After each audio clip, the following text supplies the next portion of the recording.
नमस्कार। आज हम संस्कृत की पाठ्य पुस्तक रुचिरा का चतुर्थ पाठ करेंगे, जिसका शीर्षक है सदैव पूर्तो निदेहि चरणम। ये गीत है जिसको कि श्रीधर भास्कर वर्णेकर नामक एक कवि ने, जो कि एक राष्ट्रवादी कवि है, उन्होंने इस गीत की रचना की है। इसका अनुवाद मैं आपको बता चुकी हूँ। आज हम इसका अभ्यास कार्य करेंगे। तो प्रश्न देखते हैं। अधोलिखित प्रश्नानाम उत्तराणि एक पदेन लिखा।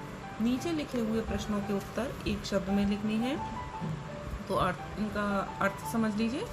स्वकीयम साधनम किम भवति, अपना साधन क्या होता है? बलम, यानी किसी भी हम काम को करने जाएंगे तो अपने बल रूपी साधन से ही हम उसको संपन्न कर सकते हैं। पथि के विषमा प्रखरा, पथि रास्ते में कौन कैसे हैं? विषम यानी असामान्य, प्रखरा मतलब तेज, तीक्ष्ण, नुकीली। क्या है? पाषाणा मतलब पत्थर है। सततम किम करणीयम, सततम मतलब निरंतर, लगातार क्या करना चाहिए? ध्येय स्मरणम मतलब हमें अपने लक्ष्य का स्मरण रखना चाहिए। एतस्य गीतस्य रचयिता कहा, इस गीत के रचयिता कौन है? श्रीधर भास्कर वर्णेकरः। सह कीदृश कवि मन्यते, वह कैसे कवि माने जाते हैं? राष्ट्रवादी कवि। कैसे माने जाते हैं वो? राष्ट्रवादी कवि। अगला प्रश्न है मंजूषातः क्रियापदानि चित्वा रिक्त स्थानानि पूरयत। मंजूषा से क्रियापद चुनने हैं और उनसे हमें रिक्त स्थान की पूर्ति करनी है। तो हम जो मंजूषा है उसके जो शब्द हैं उनकी पहले हिंदी समझ लेते हैं।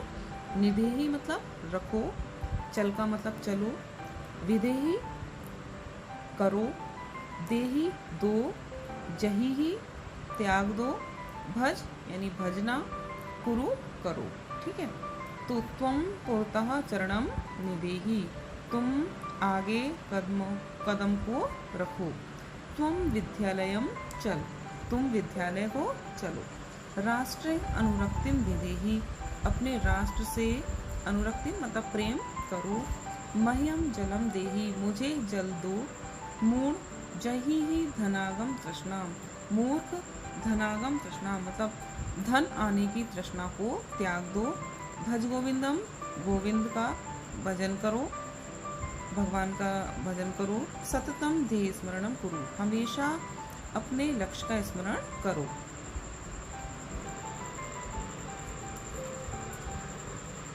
प्रश्न 4 का अ है उचित कथनानाम समक्षम आम, अनुचित कथनानाम समक्षम न इति लिखत। जो सही है उनके आगे हमको आम लिखना है यानी हाँ, और अनुचित जो है, जो गलत है, उनके आगे हमको न लिखना है।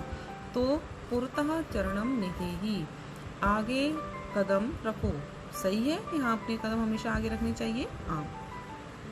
निज निकेतनम गिरि शिखरे अस्ति, निज निकेतनम अपना घर पर्वत की चोटी पर है, आम मतलब हाँ।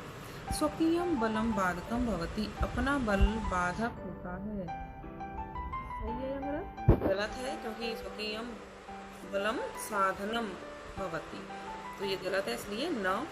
पथि हिंस्रा पशुआ न संति, रास्ते में हिंसक पशु नहीं है, गलत है, तो इसलिए ना लिख देंगे, क्योंकि रास्ते जब हम अपने घर जा रहे हैं जो कि पर्वत की चोटी पर है, तो वहाँ पर रास्ते में अनेक हिंसक पशु हैं। गमनम सुकरम अस्ति, वहाँ जाना सरल है, गलत, न। सदैव अग्रे एव चलनीयम, हमेशा आगे ही चलना चाहिए, सही है, तो उसके आगे हम आम लिख देंगे। अगला देखते हैं वाक्य रचनाया अर्थ भेदम स्पष्टीकुरु, मतलब ये जो शब्द दिए गए हैं इसके हमें वाक्य रचना करके अर्थ का भेद बताना है। दोनों देखने में सेम लगते हैं, बस केवल मात्रा का ही अंतर है, तो हमें वाक्य के आधार पर इनका अर्थ स्पष्ट करना है। परितः और पुरतः, परितः का अर्थ है चारों ओर और पुरतः का अर्थ है सामने। तो परितः इसका सेंटेंस ग्रामम परितः वृक्षा सन्ति, मतलब गांव के चारों ओर वृक्ष हैं। पुरतः मतलब सामने, विद्यालय से पुरतः उद्यानम अस्ति, विद्यालय के सामने एक उद्यान है, बगीचा है। नगः और नागः, तो नगः का मतलब है पर्वत। हिमालय सर्वश्रेष्ठ नगः वर्तते, हिमालय सर्वश्रेष्ठ पर्वत है। और नाग का मतलब होता है सर्प। नागः भयंकरः भवति, नाग भयंकर होता है। आरोहणम और अवरोहणम, आरोहणम का मतलब होता है चढ़ना और अवरोहणम का मतलब उतरना। तो पर्यटकाः नगारोहणं कुर्वन्ति, जो पर्यटक हैं मतलब जो घूमने के लिए लोग आते हैं वो क्या करते हैं, नगारोहणम पर्वत पर चढ़ते हैं। और नगावरोहणम सुकरम भवति, नगा अवरोहणम यानी पर्वत से उतरना सुकरम भवति सरल होता है। जब पर्वत पे चढ़ना कठिन होता है लेकिन उतरना सरल होता है। विषमाः और समाः, विषमाः का मतलब असामान्य और समाः का मतलब सामान्य। मार्गे विषमाः पाषाणाः सन्ति, रास्ते में असामान्य पत्थर हैं। असामान्य मतलब छोटे बड़े नुकीले टेढ़े मेढ़े पत्थर हैं।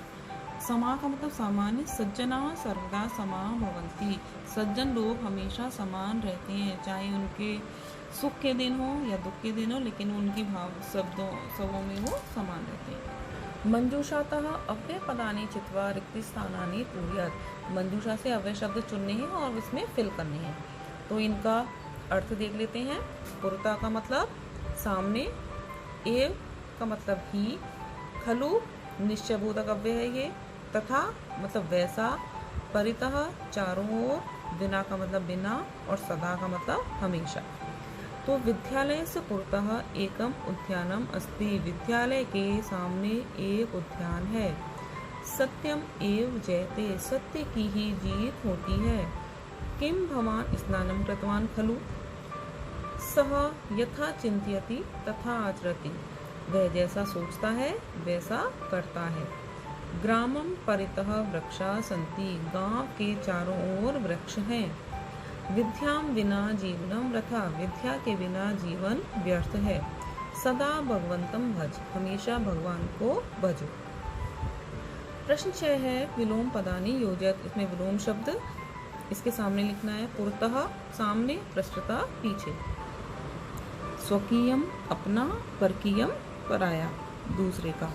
भीति ही यानी डर, साहस साहस। अनुरक्ति विरक्ति, अनुरक्ति प्रेम करना, विरक्ति विरक्त हो जाना, प्रेम ना करना। गमनम आगमनम, गमनमी जाना, आगमनम आना। फिर है लट लकार पदेभ्य लोट विधि लिंग लकार पदानाम निर्माणम कुरुत। लट लकार के जो शब्द हैं ये लट लकार के हैं, इनसे आपको क्या बनाना है, लोट लकार और विधि लिंग लकार के शब्दों का निर्माण करना है।